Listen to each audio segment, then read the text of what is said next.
말씀은 구약성경 여호수아 23장 6절에서 10절까지입니다.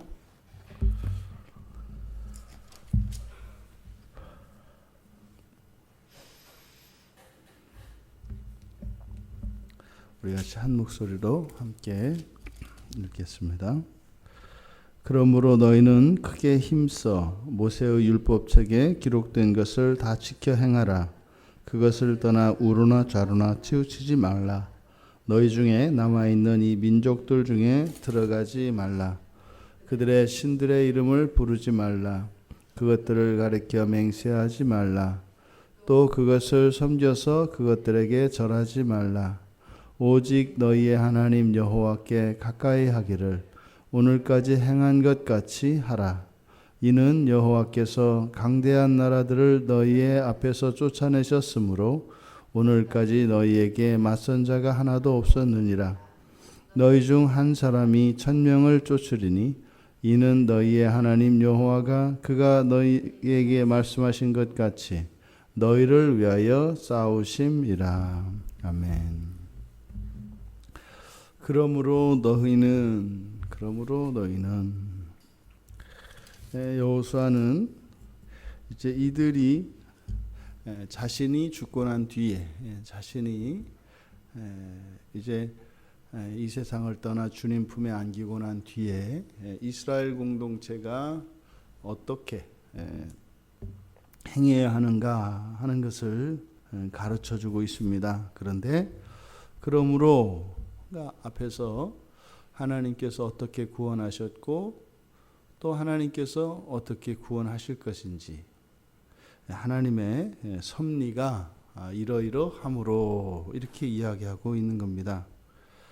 그러니까 지금 이 말씀의 저변에는 사실 그러므로가 되는 원인이 되는 그 과거의 역사적 사실과 앞으로 미래의 여호와 하나님께서 행하실 미래의 일들에 대한 믿음이 저변에 깔려 있습니다. 너희들이 지금까지 여호와께서 하신 것을 보았으니 그리고 그와 같이 행할 것이라는 믿음을 가지고 있으니 이러이러해야 할 것이다. 지금 여기서 뒤에 나오는 이제 율법을 지키는 내용입니다. 이 율법을 지켜야 되는 이것이 조건으로 주어지는 것이 아니라 결과로서 주어지는 도리라는 겁니다. 너희들이 이것을 지켜야 이것을 지키면 하나님께서 너희를 도우실 것이다가 아니라 이미 하나님께서 너희를 먼저 구원하셨기 때문에 그리고 앞으로도 너희를 구원하시기로 하셨기 때문에 너희들은 이러이러해야 한다. 그러니까 이것이 율법을 지키고 하나님 말씀을 따라 사는 것이 우리의 구원을 위한 조건이 아니라 먼저 받은 구원의 은혜에 대한 반응으로서 지금 여호수아가 제시하고 있음을 우리가 눈여겨보아야 합니다. 하나님의 말씀을 지키고 그 도리를 따라 사는 그것이 결단코 우리에게 먼저 하나님이 주실 것에 대한 사전 조건으로 우리에게 제시되어 있지 않습니다. 이미 누군가가 하나님의 말씀에 순종해야 되는 그런 의무가 주어진 것 같은 그런 처지에 처해 있다면 이미 그 사람은 먼저 하나님의 구원의 은혜를 입은 사람인 거라는 뜻입니다. 하나님의 이런 구원의 은혜를 입지 않은 사람들에게는 하나님의 율법이 그들에게 주어지지 않습니다. 사실상 우리들의 신앙이 이렇게 도리로서 주어지는 이것이 강제적으로 그리고 우리들에게 부여될 미래의 어떤 보상에 대한 조건으로 주어지는 것보다 훨씬 어렵습니다. 강제적으로 힘의 우위에 선 자가 그거보다 열세에 있는 자에게 힘에 의해서 강요하는 것, 사실상 그 율법이 준수되어지는 그 조건으로 보아서는 자발적인 것보다는 강제적인 것이 훨씬 더 율법 준수에는 더 유리합니다. 사람은 죄 가운데 있기 때문에 자발적으로 선한 일을 하고 그 은혜에 대하여 보은하는, 그 은혜에 보답하는 이러한 일을 하는 것은 사람의 도리인 것은 틀림이 없습니다만, 그렇게 도리로서 받은 은혜에 대해서 반응으로서 하는 이 율법 준수보다는 사실상 강제적으로, 그리고 우리의 미래를 담보로 우리들에게 율법 준수가 강요되어지는 것보다 자발적으로 하는 것이 훨씬 어렵습니다. 이게 사실은 죄인들의 딜레마입니다. 그런데 여호수아가 이렇게 이야기한 것은 사실상 이미 자신들 공동체 안에서 이미 경험되었던 죄악에도 불구하고 하나님의 말씀에 불순종했음에도 불구하고 여전히 하나님의 사랑과 은혜가 한결같다라고 하는 그 사실을 경험했기 때문입니다. 사실상 이들에게 율법이 주어질 때 모든 사람에게 마치 이 율법은 앞으로 우리의 인생의 질을, 그리고 우리 인생에 펼쳐질 축복과 저주를 결정짓는 원인으로서 우리들에게는 받아들여집니다.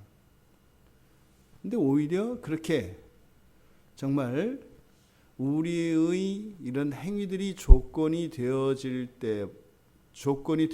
것이 오히려 우리들에게는 해도 되고 안 해도 되는 선택의 문제고 도리의 문제로 주어질 때보다는 이렇게 조건으로 주어지는 것이 훨씬 우리의 생리에는 맞다. 그러니까 사실상 이 율법을 지키는 것 자체가 목적이 아닌 겁니다. 율법을 지키는 것이 우리들의 내면에서 나오는 자발적이고 또 그것을 원하는 순전한 마음에서 결과되어질 때라야 사실상 이 율법을 지키는 것이 지키라고 하시는 하나님의 뜻인 거죠. 그러니까 우리 안에 있는 본성의 변화로 말미암아 율법으로 우리들에게 주어지는 이것들이 기꺼이 우리가 하기 싫은 것을 명령이기 때문에 우리를 꺾고 그 하나님의 말씀을 따르는 것이 아니라 하나님의 율법, 우리에게 주어진 그 하나님의 율법이 우리의 내면에서도 우리가 하고자 하는 우리의 의지와 일치하게 되는 것, 이것이 더 관건이다라고 하는 거죠. 그러면 모든 율법은 사실상 내가 하나님에게서 어긋나 있는, 고장나 있고 역기능하고 있는 것이 무엇인가를 보여주는 것이 율법입니다. 그러니까 율법은 우리의 자유를 구속하고 우리를 강제하고자 하는 하나님의 뜻이 아니라 하나님께서 창조하셨던 그 본성에서 비뚤어지고 멀어져 있는 우리의 타락으로 인한 오염과 부패의 실존을 가르쳐 주는 것이 율법이라는 것입니다. 율법은 우리가 이루어야 할 것이 아니라 사실은 우리가 돌아가고 회복되어야 할 우리의 본성의 현 주소인 것입니다.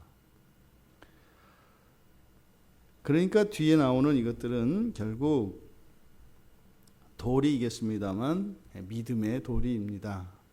이것이 도리가 되려면 과거에 하나님께서 하신 그 일들을 알고 또 미래의 삶에도 동일한 하나님의 구원의 일이 있을 것을 믿을 때라야 이것이 도리가 됩니다. 그것을 경험하지 못했고 믿을 수 없는 우리들에게는 절대적으로 우월하신 초월적 능력을 가지신 하나님의 진노에 대한 두려움으로 이 율법을 지키는 것이 아니라 우리가 자발적으로 그리고 하나님의 그 은혜에 감사하는 마음으로 우리가 율법을 지킬 수 있어야 하는 것입니다. 그런데 지금 여기에 주어진 그 말씀들을 보면 뭐뭐 하라라고 하는 긍정명령 사이에 뭐뭐 하지 말라라고 하는 부정명령으로 이렇게 되어 있습니다. 맨 처음에 너희는 크게 힘써 모세의 율법책에 기록된 것을 다 지켜 행하라 이렇게 되어 있습니다. 지켜 행하라. 그리고 8절에 가보면 오직 너희의 하나님 여호와께 가까이 하기를 오늘까지 행한 것 같이 하라. 그러니까 사실상 율법을 지켜 행하는 것과 그리고 하나님께 가까이 하는 것이 동일한 것입니다. 그러니까 율법을 지키는 목적이 바로 하나님께 가까이 하는 것이고 하나님께 가까이 하는 것이 율법을 지켜 행하는 것입니다. 그리고 그 사이에 뭐뭐 하지 말라라고 하는 부정명령이 5개가 들어가 있습니다. 다 지켜 행하는데 어떻게 지켜 행하느냐? 좌로나 우로나 치우치지 말라는 것입니다. 치우치지 말라. 그리고 두 번째로 이민족들 중에 너희 중에 남아있는 이민족들 중에 들어가지 말라. 그러니까 하나님의 율법을 지켜 행하는데 치우치지 않는 그것과 또 민족들 중에 들어가지 않는 것이 and 그리고로 연결되어 있습니다. 무슨 말이냐면 하나님의 말씀, 이 율법책에 기록된 하나님의 이 명령들을 치우치지 않고 다 지켜 행하는 그 일뿐만 아니라 또 이민족들 중에 들어가지 말아야 하는 것입니다. 그러니까 하나님의 말씀을 지키면서 또 이민족들 중에 들어갈 수 있는 거죠. 그러니까 둘 다 할 수 있는 겁니다. 그런데 여기서는 하나님의 말씀은 지켜 행해야 하고 그리고 이민족들, 여기서 이민족들은 이교와 우상들에 관계되어집니다. 이런 것들은 따르지 말아야 한다는 것이죠. 이것도 따르고 저것도 따르고 그러면 이제 다신론이 됩니다. 다신론적 신관을 가지게 되는 것이죠. 그러니까 하나님의 말씀을 지키되 하나님 말씀만을 지켜야 한다라고 하는 것을 강조하고 있습니다. 두 번째로 그들의 신들의 이름을 부르지 말아야 합니다. 오직 여호와 하나님 한 분만의 이름을 불러야 합니다. 그리고 세 번째로 세 번째로 신들의 이름을 부르지 말고 네 번째로 그것들을 가리켜 맹세하지 말고. 그러니까 여기서 맹세하다라고 하는 것은 사실은 그들의 신들을 존재와 그 능력을 믿고 의지하는 것입니다. 그리고 마지막으로 그것들을 섬겨서 그것들에게 절하지 말라. 사실상 여기에 주어진 이 부정명령들은 십계명에서 하나님에 대하여 지켜야 할 안식일 계명 이외에 나머지 3개의 계명이 여기에 그대로 역으로 적용되고 있는 것입니다. 결국 이렇게 2개의 긍정 명령과 5개의 부정 명령으로 이렇게 믿음의 도리가 제시되어 있습니다만 결론은 무엇입니까? 오직 여호와 하나님 한 분만을 섬기고 또 섬기는 그것이 하나님을 사랑하는 것이 되어야 한다라고 이야기를 하는 겁니다. 사람의 하나님에 대한 태도는 경외입니다. 경외는 일정 거리를 유지하는 것이고 범접할 수 없는 것입니다. 그런데 지금 여호수아가 이스라엘 백성들에게 요구하는 것은 점점 더 하나님께 가까이 하는 것을 이야기하고 있습니다. 이런 율법을 지켜야 되는 그 근본적인 이유가 바로 도리였다라고 말씀을 드렸습니다. 그런데 뒤에서 이제 9절에서부터 9절과 10절에 걸쳐서 또 다른 이유를, 이렇게 율법을 지켜야 하는 이유를 이제 다시 또 부연 설명하고 있습니다. 이미 그러므로 라고 하는 이 인과를 나타내는 접속사를 통해서 이들이 하나님의 율법을 지켜야 되는 이유를 그 앞에 있는 문장에서 이미 밝혔는데 다시 그 원인을 밝힙니다. 이는 이렇게 행해야 되는 것은 여호와께서 강대한 나라들을 너희 앞에서 쫓아내셨기 때문에 오늘까지 너에게 맞선 자가 하나도 없었느니라. 이것은 반복입니다. 앞에서 이미 과거에 하나님께서 이들에게 행하신 그 사건들을 이야기하는 것이고 오늘 이들이 누리는 안전과 평화, 모든 위협이 없는 상태, 이것은 평범한 일상입니다. 그러한 평범한 일상이 여호와 하나님의 은혜로 말미암은 것이기 때문에 이것을 지켜야 한다. 그리고 이제 10절에서 너희 중 한 사람이 1000명을 쫓을 것이다. 일당 1000이 될 것이다. 왜냐하면 여호와께서 이제 너희를 위해서 싸울 것이기 때문에 그렇다. 그러니까 지금 여기서는 미래의 일들에 대한 믿음을 이야기하는데 그것을 능력과 관련지어서 여호수아가 이야기하고 있습니다.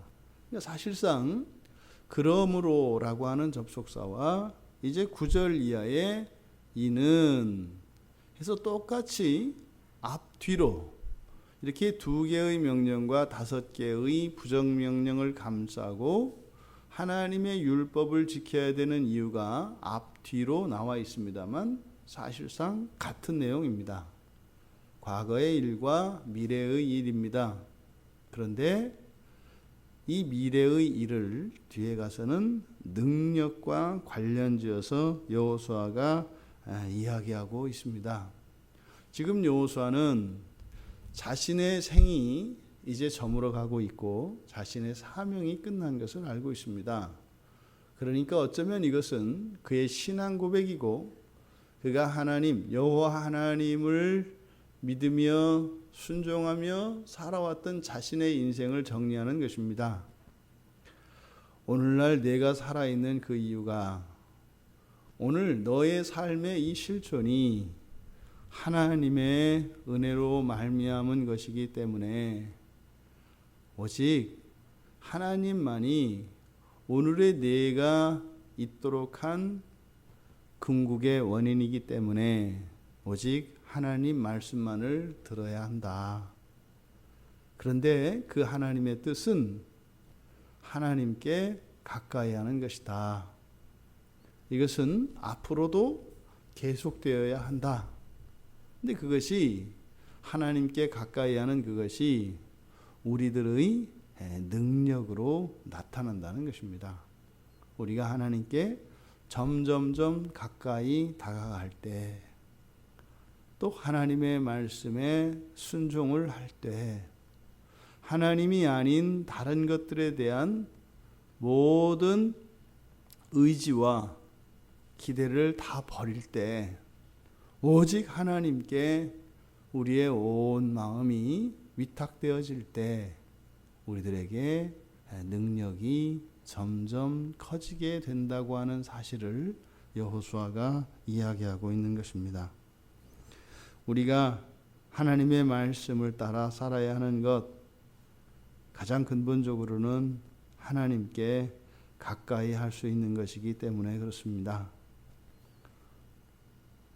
두 번째로는 우리들의 삶 속에 있었던 하나님께서 도와주신 그 기억들입니다.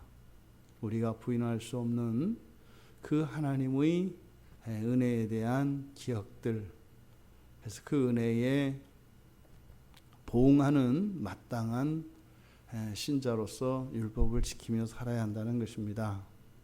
그리고 세 번째로는 우리가 아직 살아있고 또 살아야 하기 때문에 우리의 능력을 위하여 또 우리들의 이 평화와 안전을 위하여 또 우리는 하나님의 말씀만을 따라 살아야 한다는 것입니다. 학생 하나가 그렇게 물어봤어요.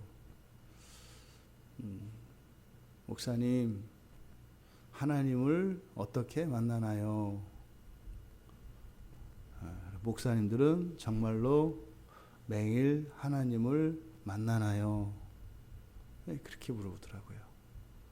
그러니까 이 학생이 하나님을 만나고 싶은 거죠. 그리고 어떻게 만날 수 있는지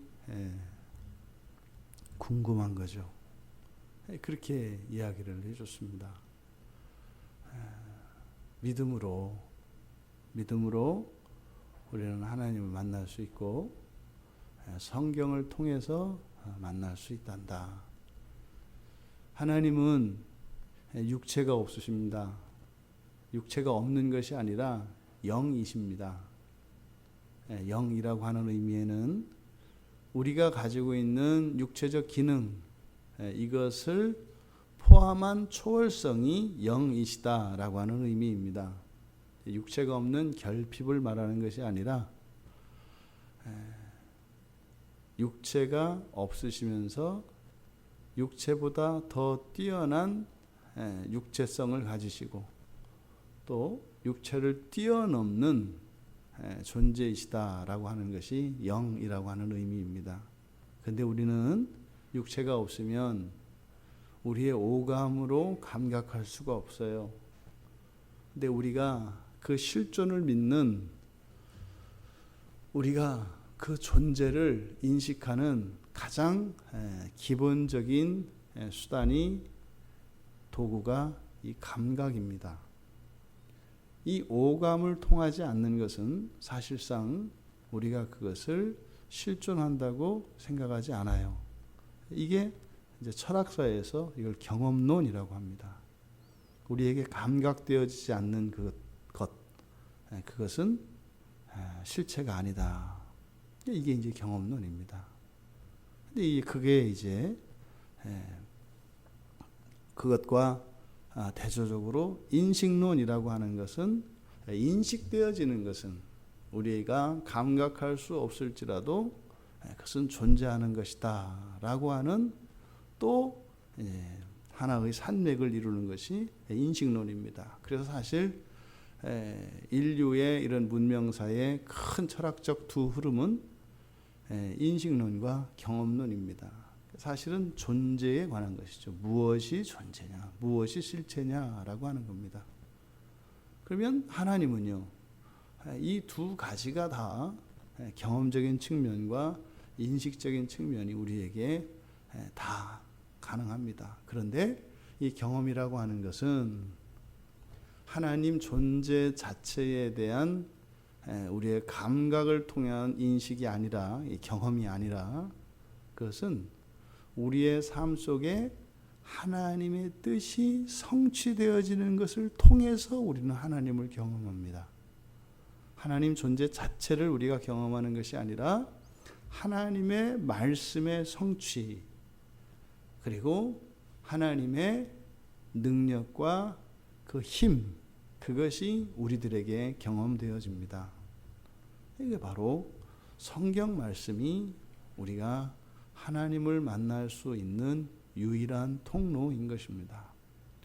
성경을 통해서 하나님께서 우리에게 주신 약속들, 그리고 성경 안에 기록된 과거의 하나님의 성취들, 이것이 우리들의 일상 가운데에서 경험되어짐으로 하나님을 만나는 경험을 우리가 하게 되는 것입니다. 그러니까요, 사실상 율법을 지켜 행하는 그것만이, 그리고 하나님의 약속의 성취를 경험할 수 있는 유일한 길입니다. 여러분들이 하나님을 만나고 싶다면 명령이 아닌 도리로서 하나님의 말씀에 순종하여 오직 하나님 한 분만을 바라며 나아갈 때 생생한 하나님과의 만남을 경험하게 될 것이며, 또 여호수아의 말씀과 같이 그것이 우리의 능력이 되어서 우리의 미래와 우리의 능력의 부족으로 인해서 염려되고 걱정이 되는 이 모든 것들을 하나님의 도움을 받으며 그 은혜로 살게 되는 것입니다. 여러분, 명령은 두려움에서 행해야 되는 명령의 조건적인 명령이 아니라 우리를 사랑하시는 그 하나님의 은혜와 사랑에 대한 반응으로서, 우리의 도리로서, 또한 자발적인 것으로서 그렇게 우리의 삶 속에 인식되어지고 지켜질 수 있는 성숙한 그리스도인들이 다 되시기를 주님의 이름으로 축원합니다. 하나님 아버지, 저희들이 하나님의 명령을 대할 때에 그것이 하나님의 능력에 의해서, 권세에 의해서 강제되어지는 것이 아니라 우리의 인생 가운데 함께 하시며 도우셨던 그 하나님의 은혜와 사랑에 대한 감사의 마음에서 생겨나게 하여 주시고, 자발적으로 기뻐하며 저희들이 원하는 그것과 일치되어진 하나님의 명령이 되기를 원합니다. 하나님을 더욱 가까이 하기 원하며, 또한 저희들이 앞으로 살아갈 날에 오직 하나님만을 의지하며 살아가기 위하여 하나님의 명령들을 더욱 사랑하며 그것을 알아가며 그렇게 지켜 행하며 살아가는 저희들 모두가 되게 하옵소서. 때로는 그것이 저희들에게 버겁고 꺼리는 것처럼 받아들여질 때도 있지만, 죽기까지 순종하셨던 예수 그리스도의 그 순종을 모범으로 삼아 절대적으로 하나님의 말씀을 신뢰하며 죽기까지 주님의 명령을 지켜 행하는 저희들 모두 되게 하옵소서. 예수님의 이름으로 기도하옵나이다. 아멘.